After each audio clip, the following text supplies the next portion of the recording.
ఐక్య విచారములు అనగా ఈ రోజున చాలా మందిని ధనాన్ని కూర్చిన తలంపులు వాళ్ళని మత్తుల్ని చేస్తానయ్యట. ఐక్య విచారాలంటే ఏమిటి? ధన మోసములంట. ఏ మోసాలు? చూడండి వాక్య గ్రంథాన్ని, పరిశుద్ధ గ్రంథములో నుండి మత్తయి సువార్త 13వ అధ్యాయం, మత్తయి సువార్త 13వ అధ్యాయము 22వ వచనం. ముండ్ల పొదలలో విత్తబడిన వాడు వాక్యం వినువాడే గాని ఐక్య విచారమును ధన మోహమును ఆ వాక్యమును అణిచివేయును గనుక వాడు నిష్ఫలుడగును. ఐక్య విచారాలు అంటే ఏమి తిందుమా, ఏమి త్రాగుదుమా, ఏమి ధరించుకొందుమా అన్నటువంటి ఆలోచన. మనుషుని ఆలోచనలు, ఐక్య విచారాలు ఎప్పుడు చూసినా ఏదో సంపాదన. ఈ మధ్యన విజయవాడలో ఓ పాస్టర్ గారిని గురించి యూట్యూబ్లో పెట్టారు. ఏమిటి అంటే ఆయన అప్పులు ఎక్కువైపోయినాయి అని ఆత్మహత్య చేసుకున్నాడట పాస్టర్ గారికి అప్పులు ఎందుకు ఎక్కువైనాయి అసలు నాకు అర్థం కాల. ఆయన దైవజనుడు కదా, దైవజనుడైనప్పుడు అప్పులు అంత విపరీతంగా ఎందుకు అవ్వాలి? ఏమండి, దైవజనుడు మితముగా ఉండాలి.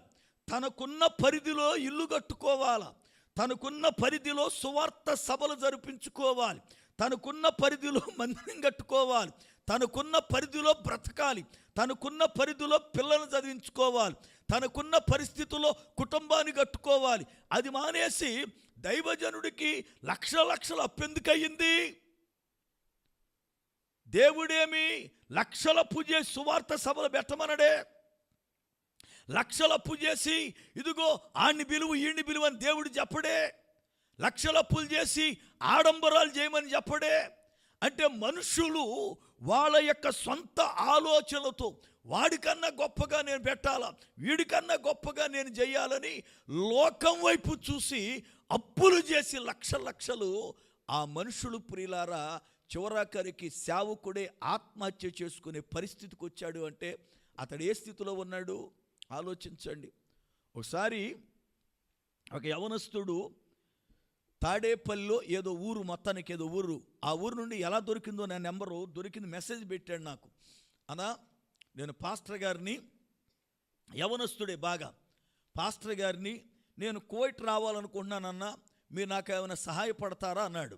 నేను ఆ కుర్రోడిని అడిగా, అసలు నువ్వెందుకు రావాలనుకుంటున్నావు కువైటు, కారణం ఏమిటి అని అంటే, నేను సేవకు చేస్తానన్నా, అయితే నాకు చిన్న మందిరం ఉంది, 6 లక్షల అప్పు ఉంది, నాకు అప్పు తీరాలి అంటే ఇక్కడ సేవ చేస్తే తీరదు నాకు, కనుక మీరు ఇదిగో ఉద్యోగం రీతిగా వస్తా, అక్కడ ఉద్యోగం చేసుకుంటా, మీ సంఘములో ఏదైనా వాక్యం అవకాశం ఇస్తే చెబుతాను అన్నాడు.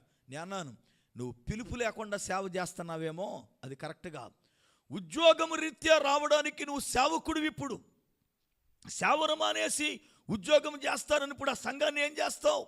దేవుడికి అప్పగించిన సంఘం ఇప్పుడు ఏమవ్వాలా? అందుకే నువ్వు పని చేయి, నువ్వు ప్రార్థన చేయి, దేవుడు తప్పనిసరిగా నీ ప్రార్థన ఆలకిస్తే కార్యం చేస్తాడు. నువ్వు కువైట్ వచ్చి 6 లక్షల అప్పు తీర్దామని ఆశపడొద్దు. దేవుడు నీ జీవితంలో కార్యం చేయాలనుకుంటే సేవ ద్వారానే నిన్ను పోషిస్తూ నీకున్న రుణాన్ని కూడా తీరుస్తాడు అని చెప్పి ఆ కుర్రోడితో మాట్లాడాను నేను. ఆ కుర్రోడు అలాగైతే అన్న ప్రార్థన చేస్తున్నాడు. 3 నెలలు 4 నెలల తర్వాత మరలా నాకు మెసేజ్ పెట్టాడు. అన్న ఆ రోజున మీరు చెప్పిన తర్వాత చాలా ఆలోచించాను నేను, ఎందుకంటే నేను సేవకుడిని అనుకున్నాను కదా, సేవ చేస్తున్నాను కదా, అయితే ఇంత మళ్ళీ సేవ చేస్తా అప్పులని చెప్పి సేవను ఆపేసి ఉద్యోగస్తుడుగా లోకంలోకి వెళ్ళిపోవడం ఏంటి? ఇది ప్రభువుకి అవమానం కదా, ఏమైనా సరే దేవుడు కార్యం చేస్తాడు అని చెప్పి ప్రార్థన చేశాను.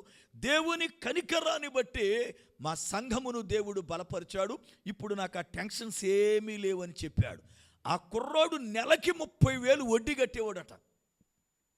నాకు ఆశ్చర్యం వేసింది, ఎందుకు ఈ పనులు చేశారు సేవకులు? అసలు వీళ్ళు దేవుడు మిమ్మల్ని అప్పులు చేసి సేవ చేయమనలేదే, అప్పులు చేసి మందిరాలు కట్టమని దేవుడు ఎప్పుడు చెప్పలేదే, ఏమంటే మీ కుటుంబాలు అప్పులు చేసి లగ్జరీగా బతకమని చెప్పలేదే.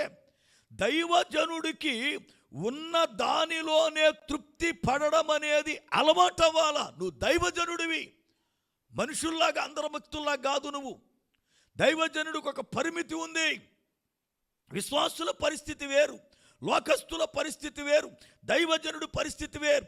దేవుని సేవకై వచ్చిన తరువాత దైవజనుడు దేవుడిస్తే తినాలి, లేదంటే పస్తులు ఉండాలా, అంతే తప్ప అందరిలాగా కాదు దైవజనుడు.